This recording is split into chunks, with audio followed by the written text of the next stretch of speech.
जाफर हाँ नहीं बोलो। हाँ मेरा नाम जाफर। अस्सलाम वालेकुम मेरे जी दोस्तों, इस वक्त हम मदीना मुनव्वरा के किंग अब्दुल अजीज़ एयरपोर्ट पर हैं। ये आप देख सकते हैं, छोटा सा खूबसूरत एक एयरपोर्ट है जहाँ पर आपको और ज़्यादा यहाँ से छोटे जहाज़ वो हो जाते हैं, तो इसलिए ज़्यादा रश यहाँ एयरपोर्ट पर बहुत ज़्यादा आपको नहीं मिलेगा।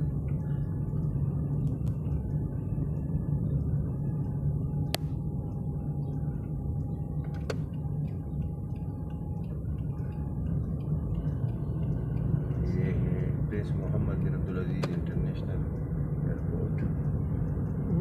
देखा ऐसा अरबी उधर है, ठीक है, उधर देखा, उधर से ये आपको काटूंगा।